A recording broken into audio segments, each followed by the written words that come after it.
Chapter 10. Attention, please. Rudy Miller stood outside the mess hall, shading his eyes from the early morning sun, watching the dock. Mr. Warden stepped into the launch and settled himself down.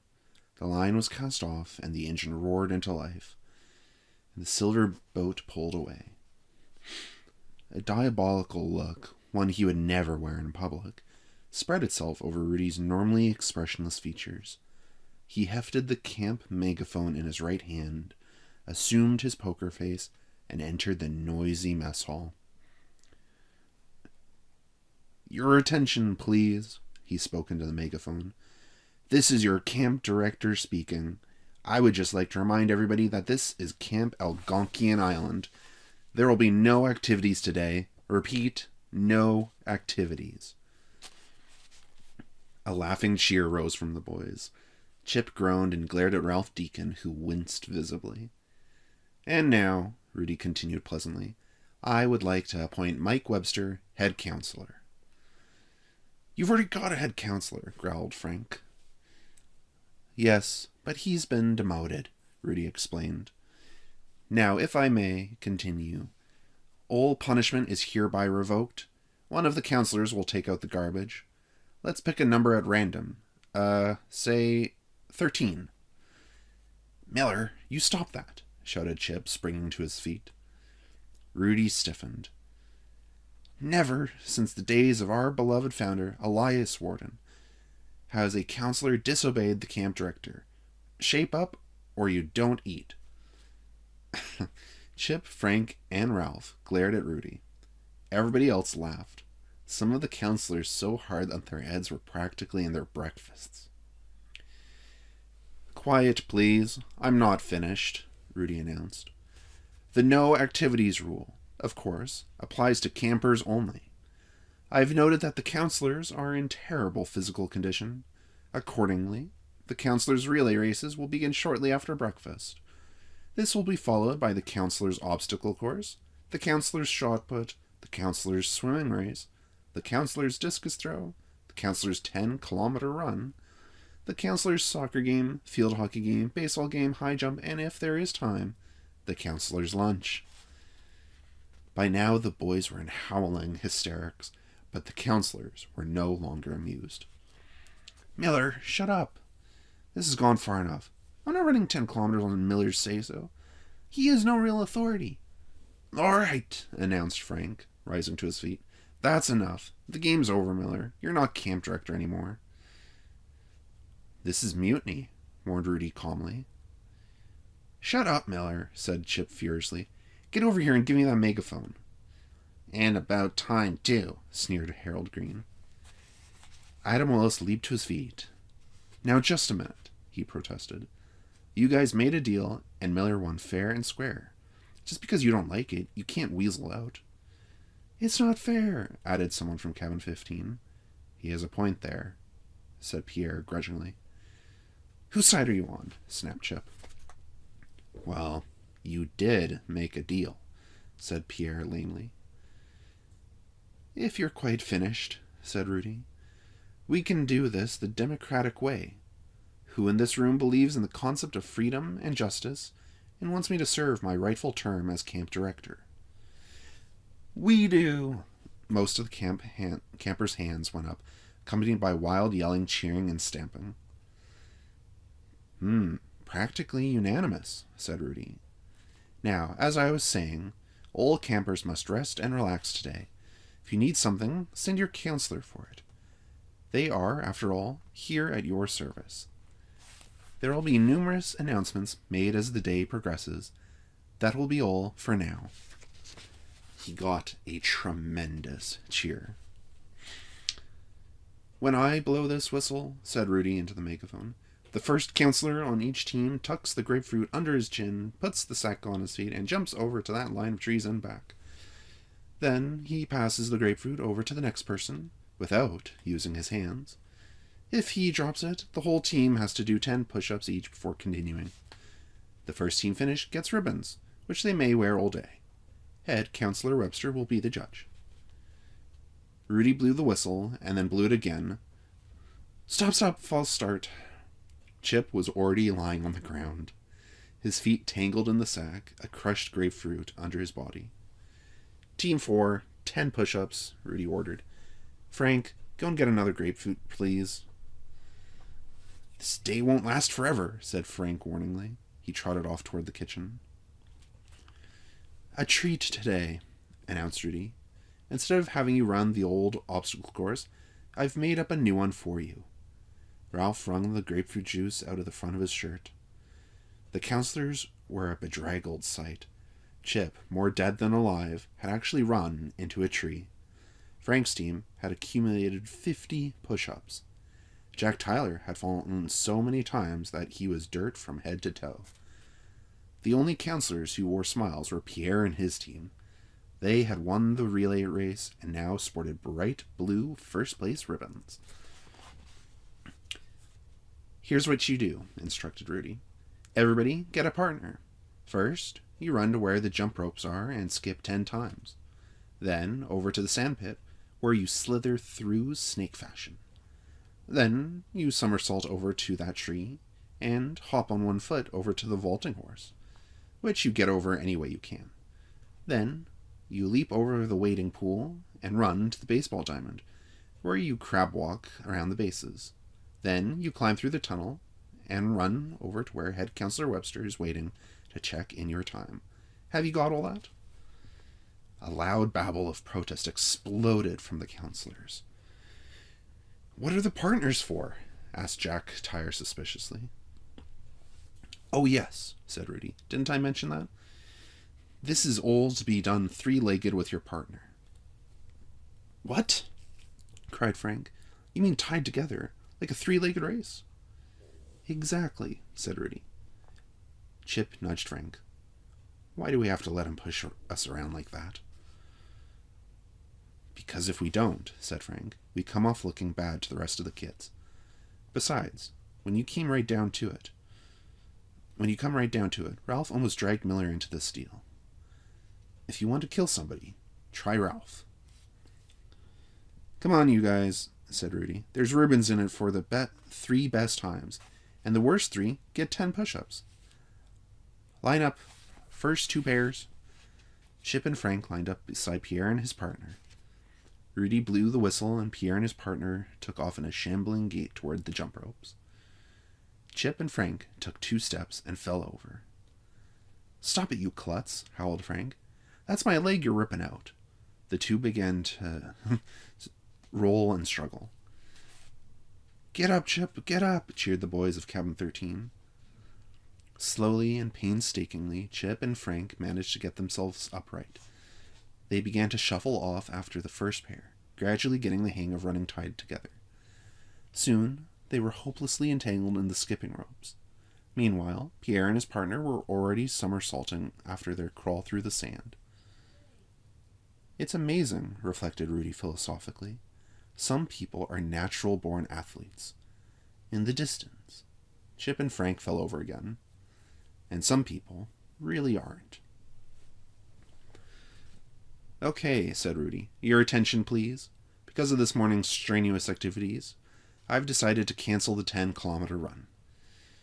And a good thing, too, growled Frank, flipping his wet hair back off his forehead. He and Chip had failed to clear the wading pool. Instead, Rudy went on, I would like everyone to gather in the woods by the creek. What for? Muttered Chip, trying to wring the water out of his shorts. The tug of war, explained Rudy as he led the march toward the woods. Old partners from the last event break up and go to opposite sides of the creek. Head Counselor Webster will, of course, be judge. As the 2 teams lined up, with the rope strung across the creek, the counselors surveyed the scene distastefully. Miller had chosen the spot well. The winners were going to get ribbons, and the losers were going to get wet. When I blow the whistle, announced Rudy, you all start pulling. Are the instructions perfectly clear? Get on with it, muttered Frank absently. He was staring across the creek at his opponents with a look of determination on his face. Rudy blew his whistle, and Frank's team effortlessly pulled Chip's team right off the bank and into the creek. The cheering from the campers and the winning counselors was deafening. Rudy blew his whistle for order. Head Counselor Webster, your decision. Yeah, I think those guys won, stammered Mike, pointing at Frank and his team. From his pocket, Rudy produced a handful of blue ribbons and began to distribute them among the winners. Chip waded over and glared at Frank, who was proudly displaying his ribbon and laughing at the spectacle of half of his staff floundering about in the creek. Enraged, Chip reached out, closed his big hand on Frank's ankle, and heaved. Feet first, Frank hit the water. "What did you do that for?" he spluttered. In answer, Chip placed his hand on top of Frank's head and pushed him under the water. As if on cue, all the winners jumped in and went after the losers. Chip and Frank were splashing violently at each other. In a matter of seconds, the creek was a boiling torrent of rollicking, laughing bodies. On the shore, the campers cheered themselves hoarse. Rudy blew the whistle, and the brawl ceased. One by one, the counselors crawled out of the water and stood dripping and gasping on the bank. "This is Camp Algonquian Island," began Rudy sternly. "Whatever that outburst was, I'm sure that it hasn't happened since the days of Elias. I expect better than this from my staff. Watch it or you don't eat. And speaking of eating, it's time for lunch. Everyone go clean up." As they walked back toward the compound, Mike caught up to Rudy. "You know," he said nervously, "tomorrow the clones are going to nail you to the wall and me to you." "Huh, in that case," replied Rudy, "we'll just have to leave, won't we?" Mike's eyes widened.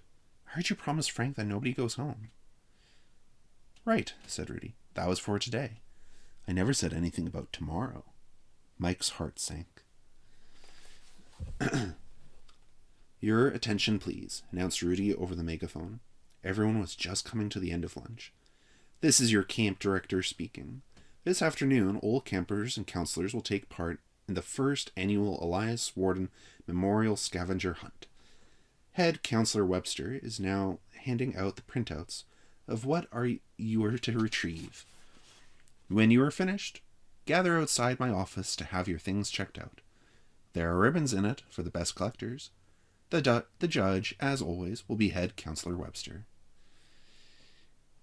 "And what will you be doing, oh imperious leader?" asked Frank sarcastically, taking a scavenger sheet from Mike. Rudy sighed. "Head Counselor Webster and myself have heaps of paperwork to be taken care of," he said warily. "We'll be in my office." "I'm going to be there, Miller," said Frank through his clenched teeth.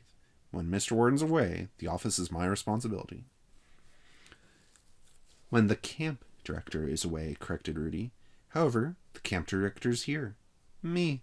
And when I'm away, my duties are taken over by the head counselor. Him." He pointed to Mike. "I know what he's up to," piped up Harold Green. "He just wants to get to the office phone to call his parents to come and get him." "Shut up, you jerk," snapped Mike. "Green, you're on work detail tonight," said Rudy briskly. "I don't have to listen to you," sneered Harold. "Yes, you do," shouted Adam Willis. "Miller is camp director today, and he's the boss. Isn't that right, Chip?" "Yeah," mumbled Chip unhappily. "All right, everyone," Rudy announced. "Into the woods. Pair up if you like. Happy hunting." He and Mike walked toward the camp director's cottage. Frank followed. "Soon today will be over," breathed Chip to Pierre, his partner. "Miller's game will be finished, and mine will start. I'll have his hide for this." Pierre laughed. "I don't know, Chip. I think Miller's just what this place needs. Listen to what's going on." All around them, the woods rang with shouts and laughter from campers and counselors alike. "I've never seen camp spirit like this, and the kid is so funny. I knew it the minute he pulled that Saleh bit." He chuckled at the mere memory. "I didn't find it funny," grumbled Chip. "That's because the joke was on you," said Pierre. "Now come on, get into the spirit of the thing. What's the first item on the list?" Chip looked, then stared. "A brontosaurus rib?" he read. You see, Miller's crazy. I told you. Oh, what a sense of humor, marveled Pierre. All right, let's fight fire with fire. We'll substitute a chicken bone from the dump. He slapped the bewildered Chip on the shoulder. Let's see what our friend Miller has to say to that. Chip grinned grudgingly. Get away from that phone, snapped Frank suddenly. You're not to touch it. What if it rings? Asked Rudy. Then answer it, said Frank. But I want you to promise that you won't make any calls yourselves. I promise, chorused Rudy and Mike. Ah, said Rudy, looking around the office. Time to examine the records. He pulled open a filing cabinet. Get out of there, Miller, snapped Frank. Those are confidential records on all the campers. Well, we can certainly see our own, said Rudy, flipping through the folders. Here it is. Miller, Rudy. He began to read it silently. It says here that I'm a homesick troublemaker who won't take part in anything. Not very flattering, but at least Chip got the last part right. Mike found his own folder and pulled out the evaluation sheet. Hey, mine's blank. Rudy produced a pen. Well, we'll soon remedy that. Before Frank could stop him, he scrawled, chooses friends well, on Mike's report and initialed it RM. Miller, you put those files back and close that drawer, shouted Frank. Come sit down at the desk and stay out of trouble.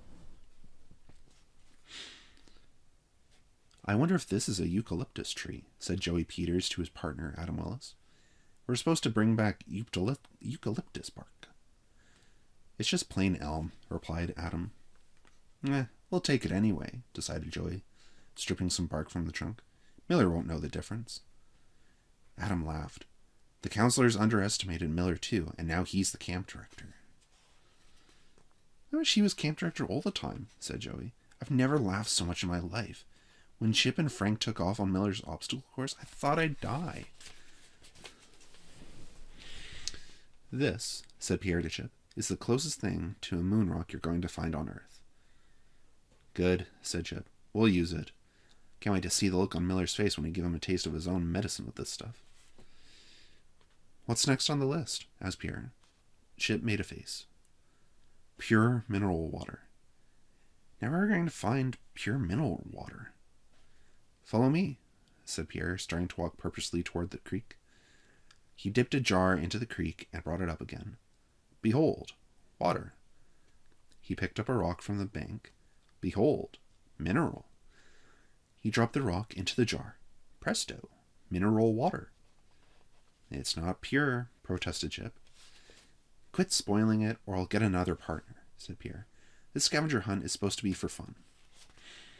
Miller doesn't believe in fun, growled Chip. Ask him. You know what your trouble is? Said Pierre. You're like Mr. Warden. You don't like kids. I like kids, argued Chip, but Miller isn't a kid. Forget it, said Pierre. What's next? Chip winced. Nuclear waste. The telephone in Mr. Warden's office rang. Rudy leaned back in the swivel chair, put his feet up on the desk, and reached for the receiver, beating Frank to it by half a second. Good afternoon, Camp Algonquian Island. R. Miller, director, speaking. How may I help you? Ah, yes, the order for volleyballs. I remember it well. 10? Oh no, I must have left off a couple of zeros. Yes, make that 1,000. We play a lot of volleyball up here. Why, just last week... Miller, give me that. Frank grabbed the receiver from Rudy's hand. Hello, this is Frank. Hello? Hello? His face fell. He hung up, Miller. If 1,000 volleyballs arrive here, you're dead. This is Camp Algonquian Island, soon to be famous for its volleyball program, deadpanned Rudy. Never before, since the days of Elias, has anyone threatened the life of the camp director. Lips twitching, Frank stared at him and then burst into laughter. Don't let Mr. Warden hear your Elias jokes, Miller. And we're talking on the phone. He glared at Mike. Stop that snickering, Webster. You may be head counselor, but tomorrow I'll have my job back. No wonder Mr. Warden's always so cranky, said Rudy. You never let him have any fun. Did you guys find anything? Asked Brian Meadows as he and his two partners came upon Adam and Joey in the woods. Nah, said Joey. We're not doing very well. We missed the nuclear waste and the brontosaurus rib, and we faked the eucalyptus bark and the trilobite fossil. We got the pterodactyl nest, announced Brian proudly. So what? Said Adam. We got the man-eating plant. He reached into his bag and pulled out a wilted dandelion. That's as authentic as our pterodactyl nest, agreed Brian, and they continued on their separate ways. What are you getting in the kitchen? Called Chip to Pierre, who'd gone into the mess hall. Pierre came out carrying 2 ice cubes and a paper cup. The iceberg, he grinned. That's everything now. Let's get our ribbons. With Chip carrying the carton containing their finds, they walked across the compound toward the director's cottage. A large crowd was already gathered, laughing and talking amid bags and boxes of scavenger hunt treasure. Rudy, Mike, and Frank appeared on the veranda. The campers began to cheer wildly. What are they yelling about? Asked Chip peevishly. They're cheering Miller, explained Pierre patiently. They've had a really good day. Rudy spoke into the megaphone. It is now time for the judging of the first annual Elias Warden Memorial Scavenger Hunt. Raise your hand if you got the iceberg. Pierre kicked Chip in the back of the leg, causing him to emit a startled yell. Chip, what a surprise, said Rudy. Come on up, let's see your iceberg. Defiantly, Chip stepped up onto the veranda and held out the cup containing the rapidly dwindling ice cubes. It melted a little while we were getting it here. Understandable, said Rudy. A very fine specimen indeed. He presented a shocked Chip with a blue ribbon and shook his hand solemnly. Congratulations. Amid applause and beaming with amusement and pleasure, Chip walked back to Pierre. Now, said Rudy, who got the eucalyptus bark? We did, piped Joey, running to the veranda and dragging Adam with him. Here, he held out the bark. This is fraud, said Rudy disapprovingly. He sniffed at the bark. It's obviously elm. See, laughed Adam. He knows everything. Rudy handed a white third-place ribbon to Adam. For a lesson well learned, he said. Pierre earned a second-place red ribbon for his brontosaurus rib, as did Ralph Deacon for his plastic bag full of mud labeled nuclear waste.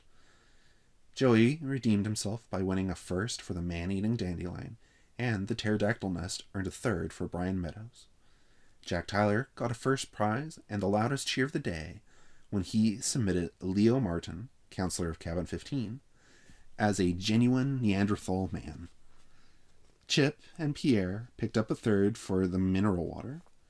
5 boys from Cabin 19 were awarded blue ribbons for their stalactite, which had taken them all afternoon to carve. Assorted prehistoric fossils, rare stones, and natural phenomena were all justly rewarded. By the time the awards broke up, it was summertime. Your attention, please. This is your camp director speaking.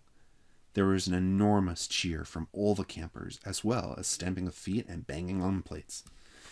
Tonight, Rudy went on after the rumpus had died down, the counselors' tag championships will take place. We'll have to pick a number to beat it first.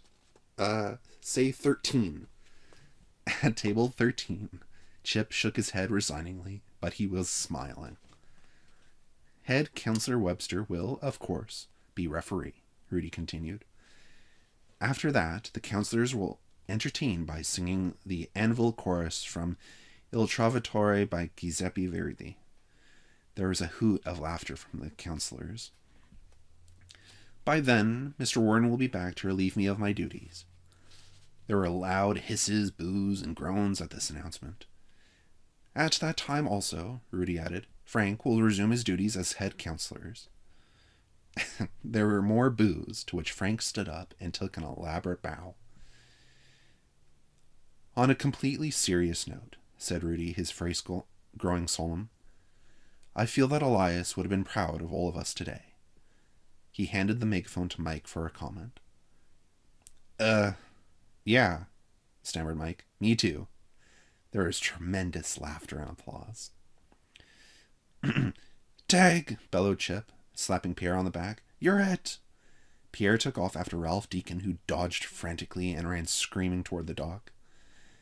The counselors had already been at it for 45 minutes, and all the campers were frolicking around with them. Everyone except Rudy and Mike was completely covered in dirt. The administrators, in their last hours of office, were seated on a bench at the center of the compound watching the game. "Look at those clones," marveled Mike. "It's hard to believe. What's going to happen if the warden walks in on this?" Rudy shrugged indifferently. "What are you worried about? You're not the head counselor. Frank is." Mike laughed. "You really put it to them today, but tomorrow..." "And that prospect constitutes grounds for departure," said Rudy. Their attention returned to the tag championship. "Ha!" shouted Frank. "You're it!" "I am not!" screamed Jack Tyler. "You didn't touch me!" "I did so! You did not!" "Webster!" called Chip. "You're the referee. What's the decision?" "No tag," gulped Mike. "No tag!" cried Frank. "What do you mean, no tag?" He stuck out his foot and tripped Jack, who fell over, pulling Chip down with him. "You did that on purpose," stormed Mike. "Darn right," grinned Frank. Chip laughed diabolically and knocked Frank down. In a matter of seconds, all the counselors had waded joyfully into the fray. The campers crowded around in a great circle, cheering. There were 2 long whistle blasts, the signal used to summon the counselors. Everyone jumped up and looked at Rudy, who pointed behind them. Slowly, agonizingly slowly, everyone turned. There, staring at them in open-mouthed disbelief, was Mr. Warden. Helpfully, Rudy rushed over and handed the megaphone to the camp director. "This is Camp Algonquian Island," Mr. Warden began slowly. He ignored the roar of laughter and continued. "It was founded 31 years ago by my grandfather, Elias Warden. Never before has the entire staff gone completely insane." "Shape up, or you don't eat," whispered Rudy to Mike. As always, Mike started the laughter. It spread like a virus through the ranks of the campers and grew until everyone, including the counselors, were slapping knees, holding sides, and laughing uproariously. Only Rudy and the camp director were in control of themselves. "Oh well," thought Mr. Warden. "After all, this is Camp Algonquian Island, where everyone is supposed to have a wonderful time. No harm done, I guess." The beaver lay sleepless and trembling. Everything had been going so well until today. But today, humans had been everywhere, hundreds of them. Twice he had been swamped trying to protect the dam. Fortunately, they had done little damage, but if they were constantly interrupting him, he would never finish his dam.